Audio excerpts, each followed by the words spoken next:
people held their breath when they heard of Jesse's death. They wondered how he came to die. For the Gray Rail War, the little Robert Ford chopped Jesse James on the sly. It was Robert Ford, that dirty little coward. I wonder how he does feel. For he ate Jesse's bread and he slept in Jesse's bed, and they laid Jesse James in his grave. Jesse leaves a wife that'll mourn all her life. The children that he left will pray. Poor Bob, poor coward that shot Mr. Howard and laid Jesse James in his grave.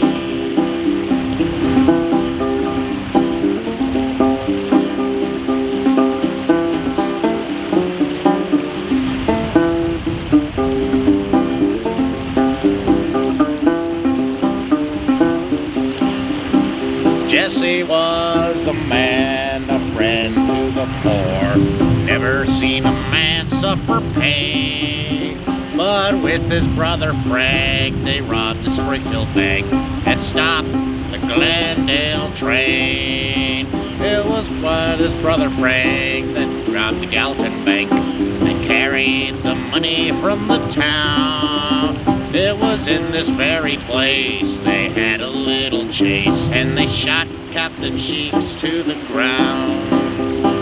Jesse leaves a wife that'll mourn all her life. The children that he left will pray. Poor Bob, poor coward that shot Mr. Howard and laid Jesse James in his grave. Oh, they laid poor Jesse in his grave, yes, Lord. They laid Jesse James in his grave. Oh, he took from the rich and he gave it to the poor, but they laid Jesse James in his grave. Jesse leaves a wife that'll mourn all her life. The children that he left will pray. Poor Bob, poor coward that shot Mr. Howard and laid Jesse James in his grave. Hello again, everybody. This is Kyle here from good old Washington. It's pretty damn chilly, I gotta tell you. I mean, it's upper 30s, maybe lower 30s or upper 20s. I don't know. Either way, it's cool enough where I can't feel my hands right now. So, today we got a new Gourd Banjo. Bottleneck Gourd. And this one's pretty dope. Handmade tuners. The tuners in the neck are made of cherry. Oh, can you hear that whistle? Anytime wind passes through this sound hole, it just... This gourd came off of eBay. So somebody already did a little etching on it. And the customer was totally fine with that. In fact, he thinks it just adds to the charm of the gourd, and I can't disagree. We got a walnut tailpiece, handmade maple bridge. I decided to make a different bridge this time. I can't remember off my head what kind of bridge this would be. If anyone watching this knows exactly what you'd call that kind of bridge, please let me know in the comments, because I just can't think of it right now. I want to say it's a moon bridge, but I don't think that's correct.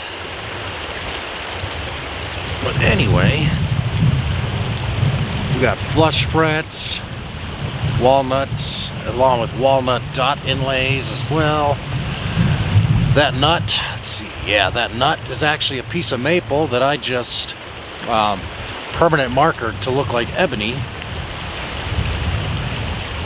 Not because I'm trying to be cheap, I just thought, could this work? Because maple's pretty dense in its own right. It's not as good as true ebony, but sounds pretty good. And this is one of the first times that I've tried wrapping the hide around the sound chamber, because I've seen that done a lot. It's my first time, so, you know, don't judge me. But it came out all right. I'm just gonna clean this up a little so it's nice and smooth. What else to say here? So just like I usually do with gourd banjos, I make a square hold here and one smaller one there for this end of the dowel stick. I don't know what happened. I might have machined the dowel stick inside here a little too heavy, or I made this square opening a little too heavy because there was a tiny bit of wiggle room. So now you can barely see it, but there's a cherry wedge in there and it holds up just fine. I tried to make the heel concave with the gourd as much as I could. It was a bit of a challenge. I just did it by hand and chisel, which maybe that's how most of y'all would do it, but that's what worked for me.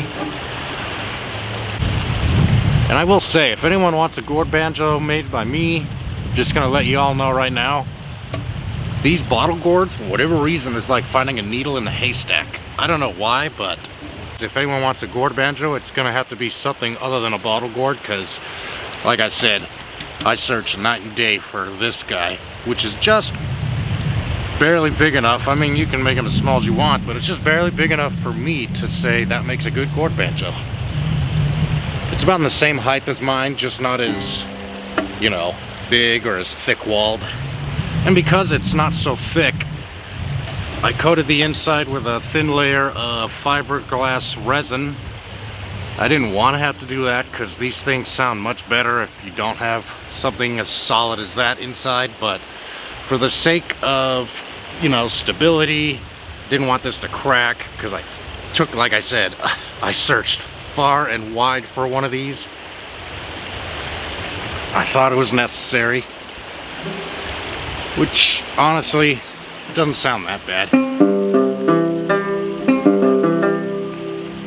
But I'll show you how it plays in every style that I know how to play. You heard two finger.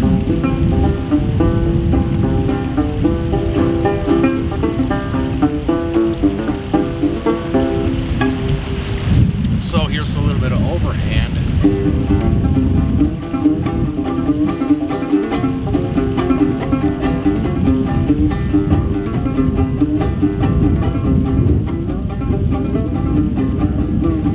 Down the road here from me there's a big hollow tree. You lay down $1 or $2. You go around the bend, you come back again. There's a jug full of good old MountainDew.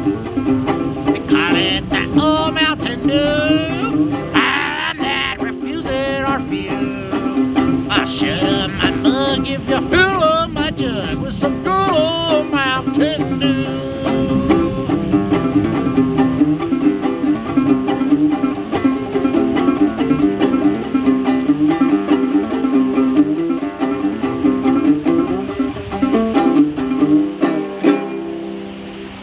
Never had too much of good old MountainDew, right? And with that, just want to close out real quick with the short message. You know how that goes. I don't know how many of you have AT&T as a phone service provider, but I know we had a cyber attack recently, last week I want to say. It was out for 5 hours, a lot of AT&T customers, and they lost their shit. I mean, holy crap. You got a couple people getting lost on the way home and because they don't have their GPS and they're blaming AT&T for being lost, but it's like, wow, 5 hours is enough to make you guys going crazy. I do not want to be around when we lose phone service for days on end.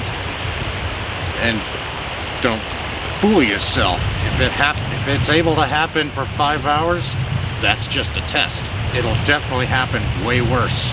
But if we ever run out of phone service, then just have plenty of water, have plenty of food, have plenty of protection, whether that's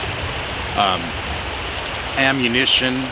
Keep more on you than what you would expect to need, because it's always good to have something and not need it than to really need something and not have anything. Because we're on track for quite a rough ride, and I don't know if it's going to happen anytime between now and the next presidential election or after, but it's no secret. We're letting any and everybody in through the southern border and more, a bunch of military-aged men, a lot of children passing through with numbers on their arms telling them where to go, or it's just weird. I don't get it. They're sending children even though the elites have been preaching depopulation, yet they're bringing in children. And while we're on topic, what happened to all our missing children? Lahaina still has 2,000 plus missing children. Ukraine has God knows how many missing children. There's missing children going everywhere. Human trafficking, all that crap. And finally, just stay safe, stay vigilant. Do not ever pretend what's going on isn't happening, because it is. What's going on? We are in the middle of something big and evil. The Great Deception. I'm not sure what's going to happen, but be on the lookout for anything fishy in the sky. That's about all I can say. Don't spend your whole life waiting for something to show up, obviously, but if you see anything weird, because a lot of people around the world have been claiming to see weird things, just be on the lookout, because you never know, some of that exciting stuff might hit the US. You might see projections of, say, some kind of circular object, but hundreds of them. You never know. Honestly, 2023 is dog shit compared to this year. More has happened in this year so far than the entirety of 2023. If the creation of a one-world government happens, you better realize real quick, it ain't gonna be a good thing for anybody. You might think what's happening right now isn't a problem or a big deal. Well, try telling that to the people who have to put up with these illegal immigrants, sketchy people crossing the border freely, beating up cops, being absolutely disrespectful, and having nothing happen to them. Meanwhile, you got a group of protesters praying, I don't remember the exact location, but praying at an abortion clinics against it because it's evil. They don't like the abortion. That was 2 years ago. They got hit with some minor charges. Well, now, 2 years later, sometime last month, I want to say, the FBI or whoever came back and opened the case, and now those people, those protesters, just praying against abortion, not beating anybody up, not stealing cars, not stealing phones, not doing anything that does deserve jail. They're getting 11 years in prison, or they're facing it anyway, and $260,000 in fines. Just for praying to God. Just for praying to God outside of an abortion clinic against abortion. Everything in the end times, it states, in the end times, everything good will become bad, and everything bad will become good. Religion has nothing to do with Jesus or God whatsoever. All that's important is the Word of God and the teachings of Jesus. The religion part, they want nothing to do with that part, because that's when you start getting into cults. I've been very busy. That's why you haven't seen me lately on YouTube, because just a lot of woodwork around the state of Washington, besides banjos. Honestly, I get a lot more of you interested folks in banjos outside of the state, naturally.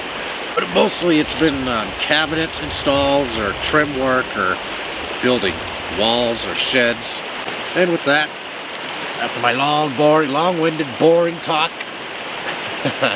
I'm gonna bid you farewell so I can get the hell out of Dodge, because I'm freezing and I need a fire. Peace out. Y'all have a blessed day.